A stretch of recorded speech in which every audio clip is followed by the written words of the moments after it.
Welcome back to another episode of Impact Design. Today I have an interview with Tom Middleton, who's an award-winning sound architect, designer, composer, and he's a functional wellness creator for music. But I let Tom introduce himself. He does amazing things across the world, and we were very lucky to have collaborated with Tom twice so far. But Tom, I let you talk for yourself. Very nice to have you here. Thank you, Yasmin. It's a pleasure to be on your podcast.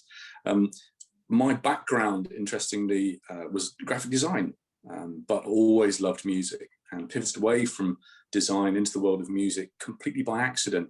I was invited to perform and play in various locations, and cut a long story short, I've been privileged to perform to millions around the world, observing the positive effects of sound in front of an audience.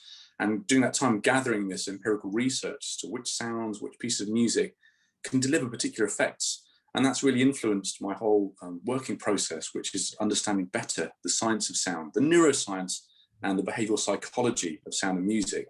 And how can I use this incredible wealth of information to help refine creating content with meaning, value, and purpose to deliver this functionality? So I guess I'm a pioneer in this area of functional sound design and music and soundscaping, specifically in looking at the areas of wellness. You know, we as a species, we're tired, anxious, depressed, burnt out, having all kinds of challenges and difficulties. And I think that those human needs and challenges are things that should be addressed. So looking at the world of music and sound, how can that feed into other design solutions? So super interested in the world of ontological design, service design, user experience, and how this sort of human-centered approach to making design decisions collaboratively with multisensory experts and specialists, and particularly designers such as yourself that really embrace this multisensory thinking. How can we better impact customers, guests, and human beings? You know, the experience that we're having right now, we need help. So my trajectory from music into this more, I suppose, expansive multisensory music within the context of multisensory ecosystems is my purpose. Thank you very much.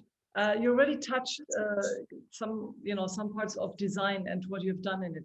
What is the role of sound in design? Because especially as architects and designers, most people are very much focused on what we see. Although we know that sound and hearing something can trigger an event in your past, even in your childhood.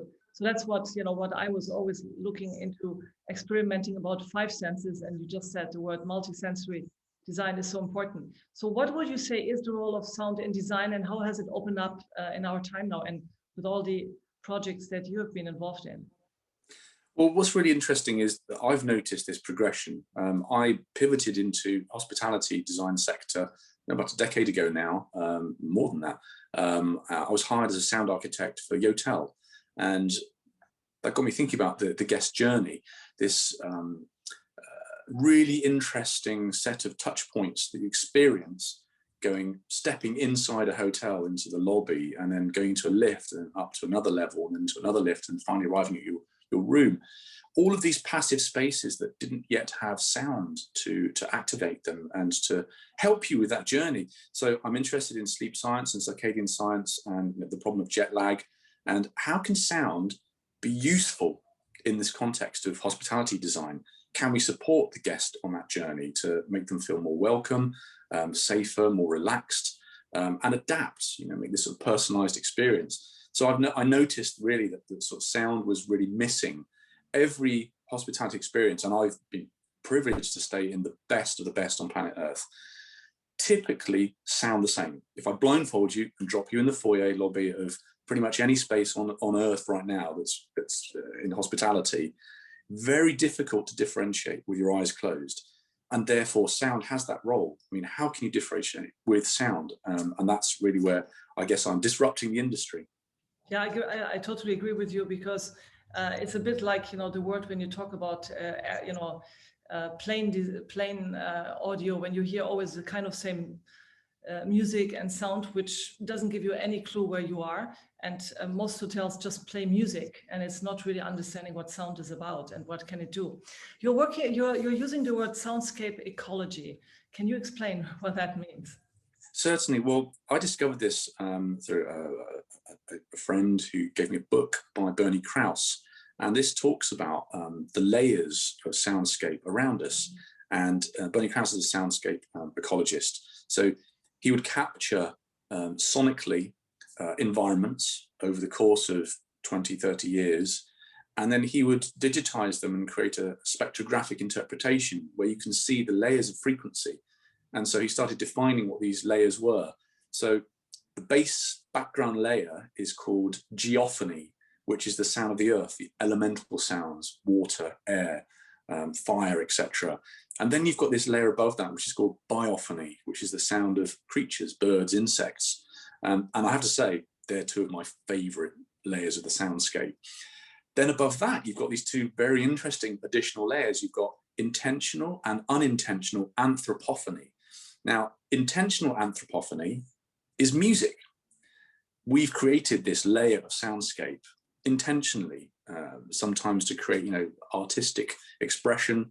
The music that we create is this intentional facet of it. And then you've got unintentional anthropophony, which is noise pollution. Life is just much noisier now. So within the soundscape at the moment, you've got all these layers that exist at different levels. And considering how stressed we are, we can see that actually we've been triggered by this heightened sound. We're living in a louder time, which stresses us out. Every day we're exposed to higher and higher levels of sound, and that sort of disruption and arousal of stimulation is keeping us in this state of high alert, which stresses us. So my interest is in understanding how can we suppress and mask the unintentional anthropophony, boost the intentional anthropophony, which is the beautiful music, and support with this base layer that makes us feel safe, grounds us, gives us a sense of where we are, which is why that feeds into biophilic design. Absolutely. Yes. Very, very interesting. It's all a circle. It comes all together. Yes. So what I thought would be interesting is, since we did a project together, which can kind of show how to connect, customers through sound to a brand, I'm just going to share very quickly the screen to show our project for sleep in 2018, November 2018. And I'm going to play it. And then I would like to have a little chat with you about how we, what was the intention, what we wanted to get, and how you helped me to create, a branded sound connected to Penguin books, and picking up 3 books from the Penguin collection, which I did to make them alive in a hotel room of the future. And I'm just going to play it, and then we have a little discussion. Laugh as much as you breathe. Love as long as you live. Only from the heart can you touch the sky. Be drunk with love, for love is all that exists.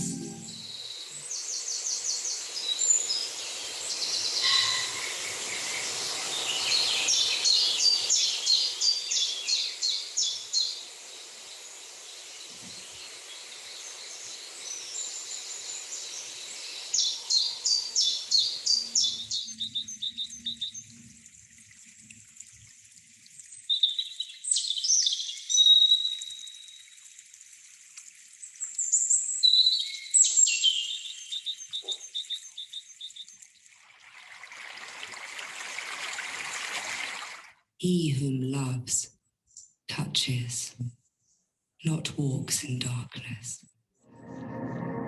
Love is the source of all our happiness and harmony.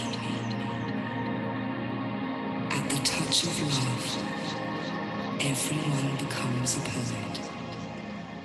So this was a little journey into what we did in Sleep and Eat in 2018 with your help. And maybe you can say, you remember I asked you, I wanted to bring sound alive, and it wanted to be invisible. So we had this amazing technology where the sound was hidden behind the wall and you wouldn't see it. And, it was like an immersive experience. But, you did the amazing work with a voice artist, and I would like you to talk a bit how this was accomplished, because I think this is a next level for hotel design, to integrate, you know, these kind of mantras. I was inspired obviously by, you know, by Penguin Books and the task to bring brands and hotels together. But yeah, I would like to tell our audience how you accomplished this and what's, you know, how you did this. Certainly. Well, it was such a lovely brief, and particularly, you know, the words of Rumi, which obviously are very kind of sensual and provocative and evocative, and the fact that within the bedroom environment you'd place the words around the bed and around the room, and then we sonified these words from Penguin Books. So I brought on board Laura Westcott, who's a voice artist. I think she has a fantastic voice, and I think she delivered that the words in a really, really kind of wonderful way that transported you, even the sound of her voice. And I supported that with sound design. And we also used this system with speakers mounted behind the wall, so invisible speakers placed in a way that we could actually move the sound through the space. So it was immersive, spatialized audio, 360 degrees. So the sound moved around your head, literally. Hypnotizing you, if you want, taking you on this lovely kind of journey, and then moving through the different zones. Obviously, in the bathroom zone, it felt appropriate to create this sort of lovely, refreshing, energizing feeling. So using geophony and biophony, the sound of birds in a kind of context next to a waterfall, in a forest, just transports you instantly. And then in the toilet area, we use this sort of like sound masking effects. Obviously, there are interesting kind of challenges with toilets, and people like to have their privacy. So why don't we create, a noise masking effect? And actually, the Japanese have been doing this for years with some of their toilet designs that literally create these sort of white noise sounds to mask noise. And so having, I think, looking at human problems, the bathroom, having this sort of lovely kind of refreshing feeling, which is what you do when you go in there, and the toilet masking the sounds, but also being this lovely kind of cascading seascape. And then in the bedroom area, this really kind of sensual, luxurious mantra that swirls around your head, along with these sort of lovely kind of textual soundscaping. So just to fill in the blanks, I create sounds for brands like Calm, best-selling meditation app. So I'm hired to create sleepscapes to help people sleep better. So part of my work is sort of understanding that as a guest, you probably got some challenges with sleep. So let's look at the cadence of delivering the voiceover. Let's look at the sounds themselves. If they're slow enough, they will literally modulate, slowing down your heart rate, slowing down your respiration rate, bringing down blood pressure, cortisol levels come down.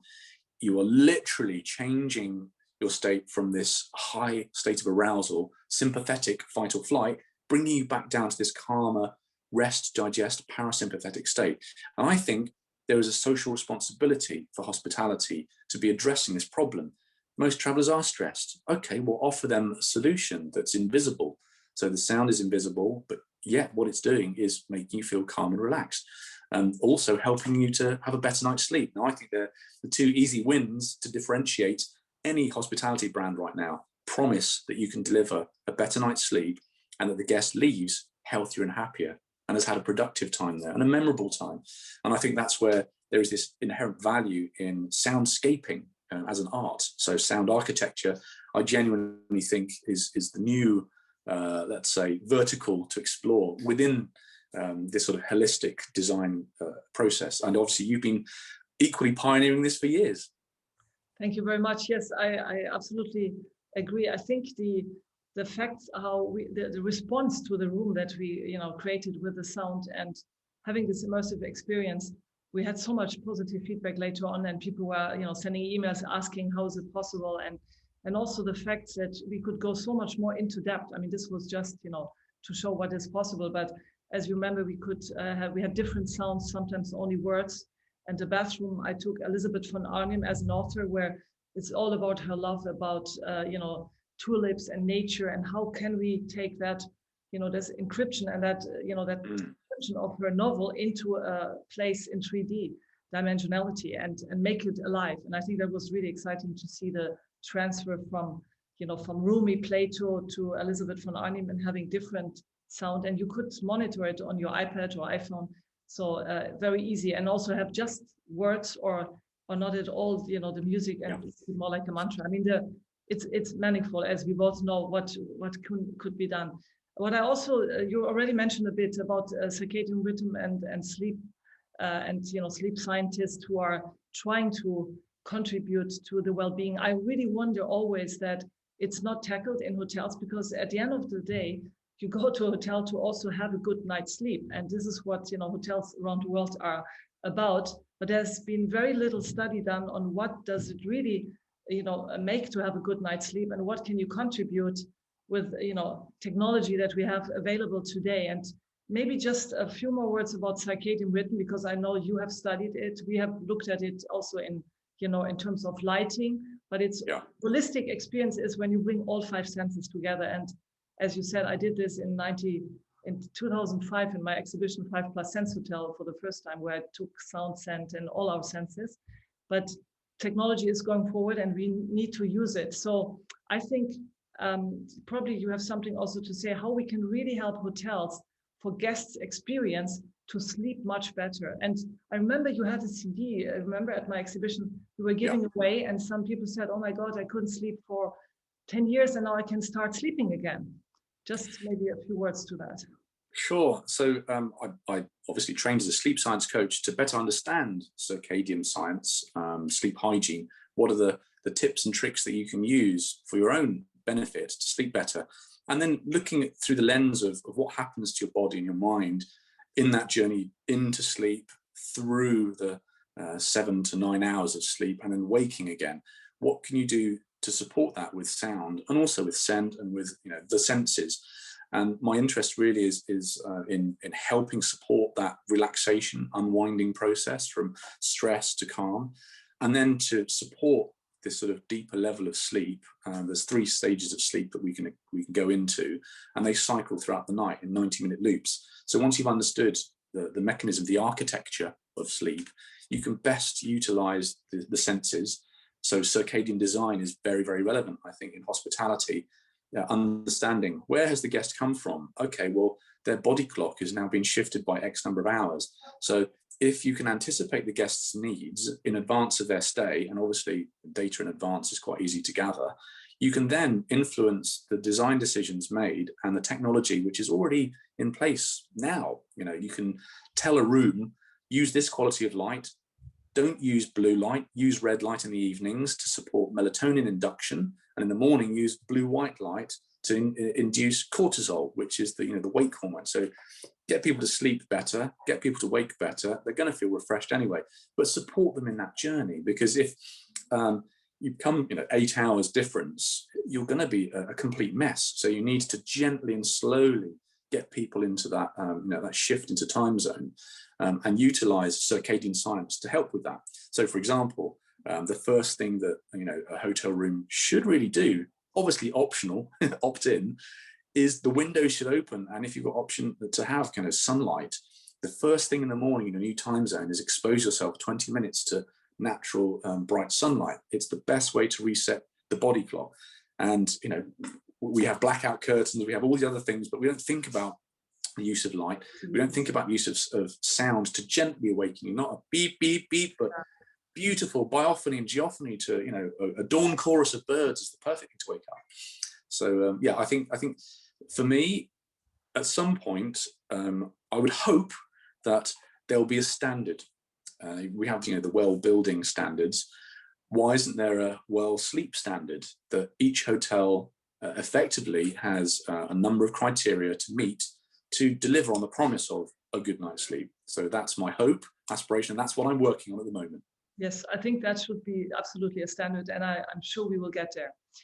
So for my last question, I wanted to quickly come back to our second project we did with you when you worked on my Kidsy Playground exhibition, who was launched last year in January at the IMM in Cologne, the big furniture fair.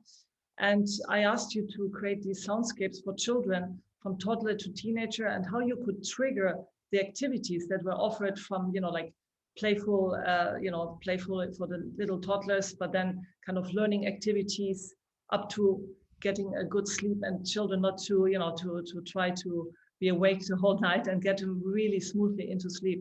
And I think that was, again, amazing because we could show on the exhibition how you could go from one space to another and how you created these different soundscapes that would really trigger and initiative, either, inspiration, creativity, or calmness. Can you explore that? Can you explain that a bit further?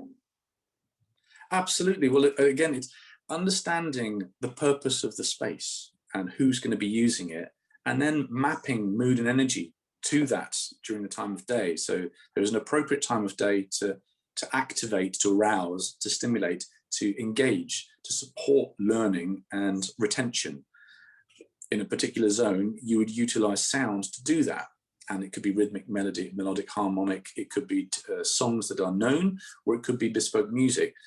And in other zones, it might be a case of suppressing or reducing just to support, the calm down zone, because obviously little ones can get a bit, excitable. So how can you help support, their energy in the right moments and then calm them down when you need to? And I think understanding these sort of human problems, and it's physiology, it's biology, it's the endocrine system, on every level, if you can understand how sound can be a positive trigger to induce either a change in energy, a change in mood, and a change in behavior, that's the toolkit that I have at the moment. And I'm studying cognitive neuroscience and psychology of music at Goldsmiths now, in order to help with the intuitive approach that I've had over these years, observing this does this, I've witnessed it. Now I've got this methodology and theoretical approach, and looking at literature deeper to understand better what is doing this underneath, inside, your perception, cognition, and then this sort of translation into a psychophysiological outcome is absolutely fascinating to me. So I think combining the sciences, using these disciplines, but in an interdisciplinary way with architects, interior designers, furniture designers, to understand, as you well do, that if you're having these conversations around the same table, you can help solve these human problems that we have much better. Yes, I think I really hope, as we are rolling out the My Kidsy Playground now across the world, that we will be able to do this with you on taking it, beyond the normal hotel room or hotel lobby into the kids areas. Like, it's a new kids concept which goes really up to a much, older level of teenagers. But that sound is everything, and sound has always an effect, and we use it in a positive way. So then I come to my last question that I ask everyone: what is the impact on design you like to have, and what's your contribution that you like to have in the world of design? Well, I feel that my purpose really is to translate the power and sound of music, the science of sound and music, if you like, into the world of design and architecture and interiors and development. In fact, it's every sector you can think of, but it's mindfully using a socially responsible approach to designing with sound for people. Well, that was a very good ending word. Thank you so much, Tom, for coming in today. Absolute pleasure.